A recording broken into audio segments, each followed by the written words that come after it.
Chapter 11 talks about exceeding customer expectations with information. How do you use information the best way possible to get your customers to be committed, loyal customers?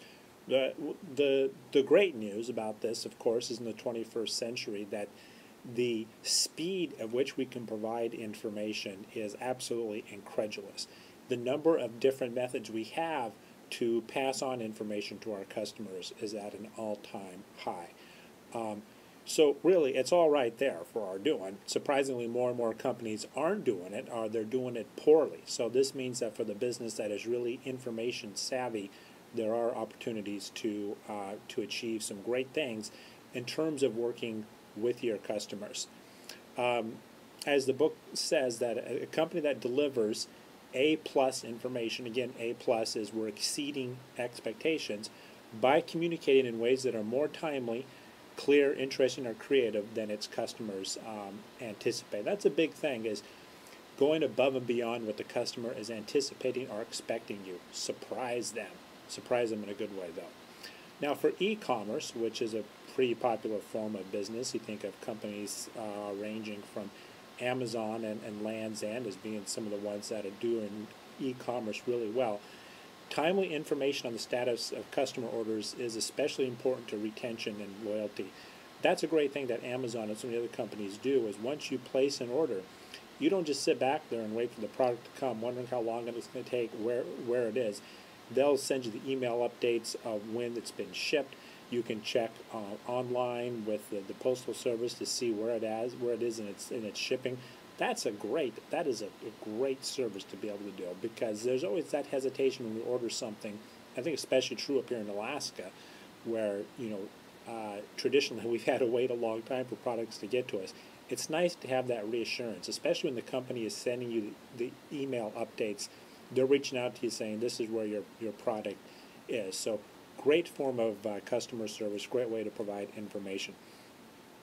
And of course, we're not talking in communication information, not just information or communication that we pass on to our customers, also talking about communications from our customers.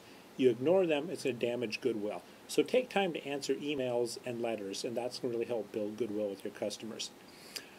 When dealing with e-commerce, of course, speed is vital. A reason customers go to the internet is because of convenience and speed. So you want to make sure that you're making it as easy as possible for them. Make customer support easily accessible.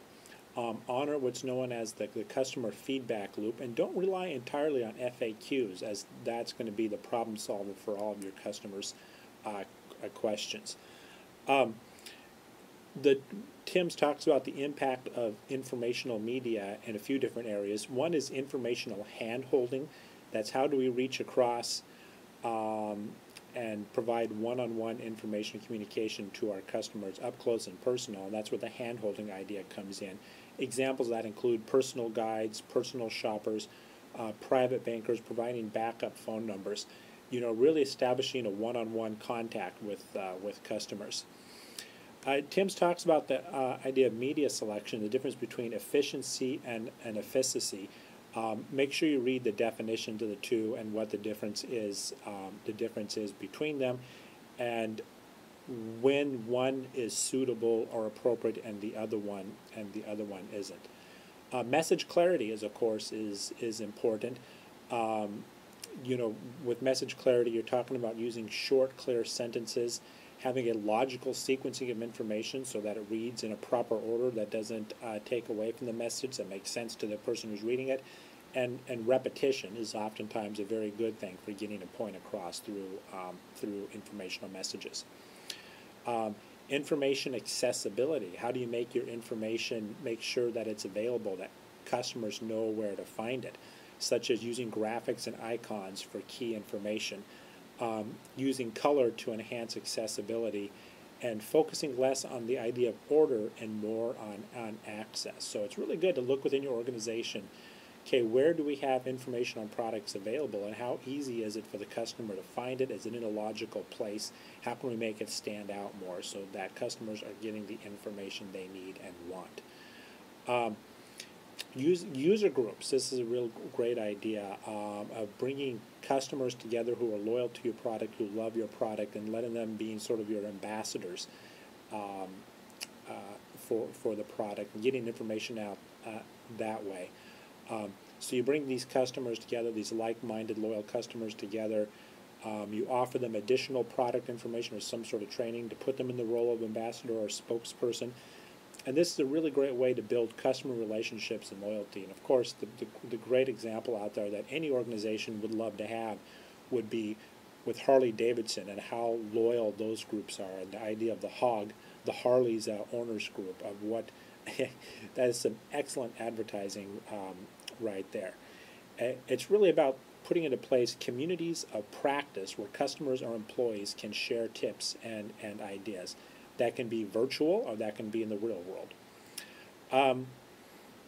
Talking more about the idea of e-commerce in the book, some e-commerce sites pose discouraging barriers that for the customer entry, such as requiring too much information from customers. Think of some of the online forms you've had to fill out that go, on and on for pages and require field after field, and you wonder, why is all this information needed? And if that gets tiresome, that might distract you from going on to what the organization really wants you to do, and that's becoming a customer. Making users repeat themselves, having to fill out information more than once. Making users enter order numbers or promotional codes and other obscure information that's kind of difficult to find. So really look in terms of, on your online presence, if you do have forms, how necessary are the forms? How necessary are the fields? Do testing of it and see how that's working for people, and make adjustments as need be. It's always a good idea not just to audit sort of your online presence, your website, but also auditing your company's messages, and to try to eliminate some of the things that Tim's talks about. Watching for abrupt tone, watching for cliches or jargon that customers might not understand, even though you in the business understand them. Stock numbers or abbreviations, lack of appreciation, a failure to offer an alternative, or a lack of reasonable explanation. So take a look, at company brochures to other types of information you have, either internally, or you can outsource something like this to do an audit of the message and see how clear is this, how necessary is the information, what is this doing for the bottom line to attract and retain our customers. And of course, when we're talking about customers and exceeding customer expectations with information, let's not forget about internal customers. Remember that communication effectiveness reveals a great deal about the status of employee relations. And for great customer service and customer loyalty, a lot of it begins internally. How are we doing with our own employees in terms of communicating to them, getting them to be the best employees, best spokesperson, best workers they can be, to in turn help the organization. So that's exceeding customer expectations with information, and we'll see you with the next lecture.